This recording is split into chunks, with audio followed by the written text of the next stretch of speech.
Have you guys seen this video that went viral where a guy confronted a woman at a community pool, demanded to see her ID, called the police on her, and she had a key card to get in, and apparently now the guy's lost his job.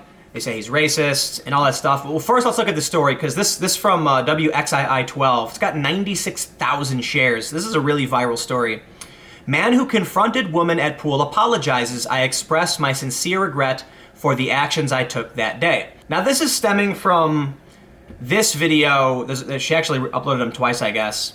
Jasmine Edwards post on the 4th of July, racial profiling at its worst. It's got almost 6 million views, nearly 100,000 shares. And so basically, I'll play a little bit of it. I need you to tell me, because I live in this neighborhood. You tell me. He has a camera on right good. now. Is there an ordinance that we have to show ID to There's pool? Exactly. Right, where does it That's say all. that I have to show an ID to use my pool, my own pool? Does it say that? Opposite and again, what you recommend in terms of proceeding? And nobody else was asked their ID. I am the only black. I feel this is racial profiling. I'm the only black person here with my son in the pool, right? My Even son though, is also black. and he walked only to me to ask for my ID. I ask residents pretty much a couple times a He week. asked for my. First of all, he asked for my address. I gave it to him, and then he came back and said, "Well, I didn't As have long your as it- address. as long as I it didn't- matches I did Sally not have Kirk, your I'm address fine." correctly. So, Can you provide an ID to prove the address that you gave to me?" And I said, "Why?" Basically, there's this community pool. Actually, let me find, you can see, you can actually see what the community pool looks like. I think that might be pretty relevant to understand what this is all about. Facebook is so terrible. Facebook video, just the absolute worst. So- There you go, sir. All right. So, All right, ma'am. Well, I apologize for the time in the turn screen. there you go. You can see inside a little there bit. You go, sir. There's like chairs, the big pool, there's a bunch of people in there, and the woman that he went up to had a key card to get in. Let me tell you what I think about this before we get into the story about him losing his job and apologizing.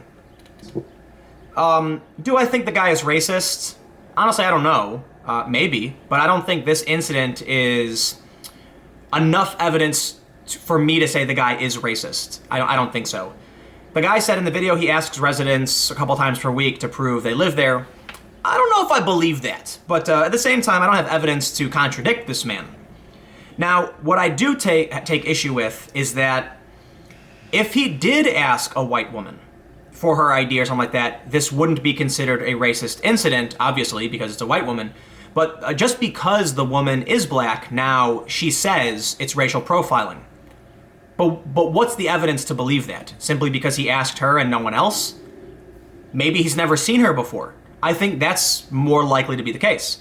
I think this is a guy who probably just doesn't like people sneaking into the community pool for where he lives, saw somebody he didn't recognize and said, "Do you live here?" And she was like, "Yes." He's like, "What's your address?" And she said it. And then he was like, "Prove it." And she's like, "How dare you? That's racism." That's not racism. Racism, like the general definition, is positive or negative discrimination based on someone's race, especially when you believe your race is superior. And the academic definition is prejudice plus power. In this instance, simply because the woman who was asked for ID is black doesn't mean he's being racist, and that's a really dangerous idea to push forward. Obviously, there's gonna be a bunch of people on the left who assume automatically this guy is racist. He might be, don't get me wrong. I just don't think we have the evidence to suggest that's the case. He's denied being racist. He said people who know him know that he's not racist. He apologized. He emailed her. I don't know if anyone cares, but let's read through this story. Adam Bloom, the former Homeowners Association board member who lost his job on Friday as a result of a traumatizing confrontation with a black woman at Winston-Salem Pool, when he asked to see her identification on the 4th of July, issued an apology Friday afternoon. The incident was captured on video and shows a confrontation between Bloom and community resident from the Glenridge neighborhood in Winston-Salem, Jasmine Edwards Abhulaman. I apologize. I'm not trying, forgive me for being, I can't pronounce a lot of these names. I mean no disrespect. It says, Abhulaman was enjoying the holiday at pool when Bloom asked for her address and an ID to prove she was a resident. She reportedly gave her address but refused to turn over ID. And I respect that. look, man, if a guy came up to me and was like, do you live here? I'd be like, none of your fucking business. And if he was like, you have an idea, I'd be like, go fuck yourself. Obviously, I wouldn't be a dick. I'd be like, excuse me?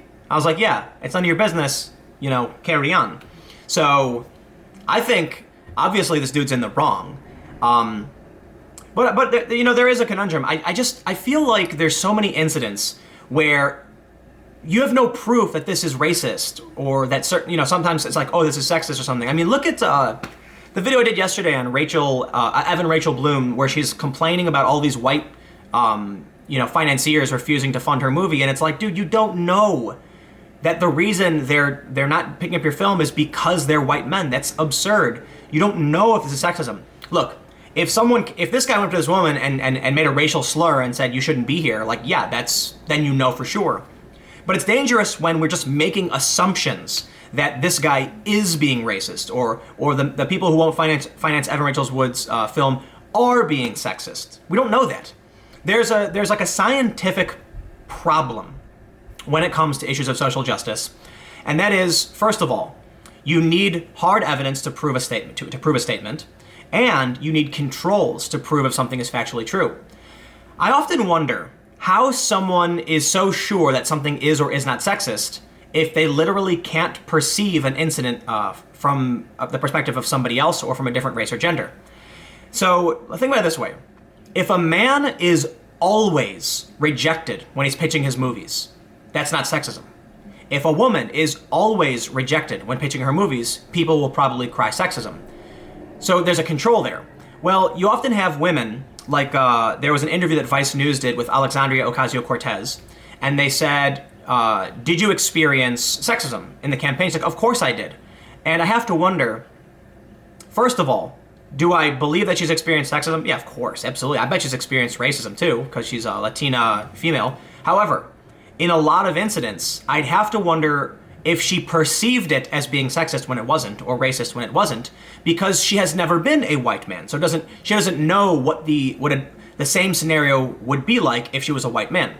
And I often take issue with, you know, one of the issues I have with the constant berating of white men is that one of the biggest demographics in this country is white males.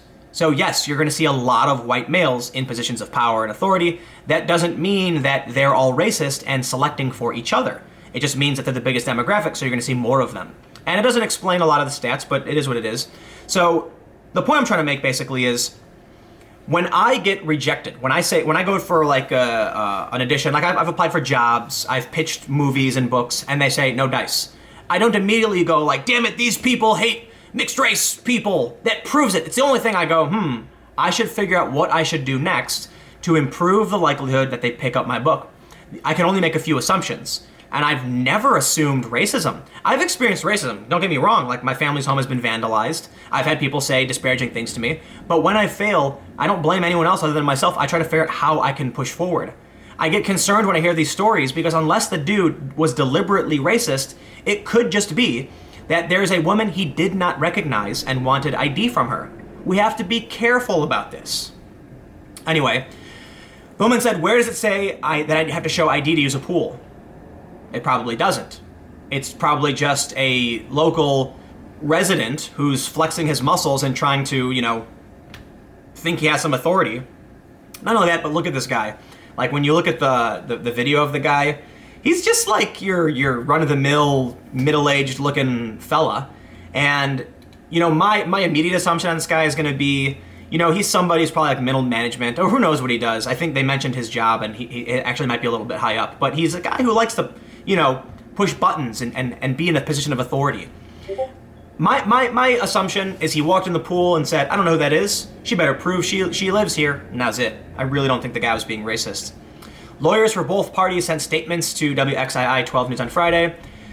Came across the desk of, and the video came across the desk of Winston-Salem Police Chief Katrina Thompson. The issue was brought up. The officers asked the questions that needed to be asked and got the issue resolved. At the end of the day, there was no need to see an ID at that point because there was nothing to say that an ID was necessary. I can't believe this is news, honestly. Why do we have to talk about this? Well, it's because the woman's video went viral because she accused this guy of racism. This guy was wrong to do what he did. I mean, to an extent, right? There's nuance here. If you have a community pool and you see people abusing your pool and coming in when they don't live there, sure, then I think you're allowed to take issue with that. At the same time, people who are going to their community pool shouldn't have to deal with someone calling the cops on them. That's ridiculous. But the bigger point is, why? Before the internet, this would not be an issue. The guy would have his job. It would have been a complaint. The woman probably would have went to her family and said, "Can you believe this happened?" That would be the end of it. But we're in the world of outrage, where everyone wants brownie points for their political side. Everyone wants to exaggerate the problem. And when you have a story of a guy simply asking one for an ID, it becomes an issue of racial profiling. And now it's got 6 million views. And you've got, The Root put out an article just ragging on this guy, dropping a bunch of racial slurs and mocking him for being white. And I'm like, you know what, man? The internet, I hate to say it, but the internet sure has made the world a whole lot shittier in a lot of ways. Ultimately, the internet's a great thing. But I think we can recognize it's made a lot of things shittier. So anyway, stick around. I'll have another video up in a couple minutes.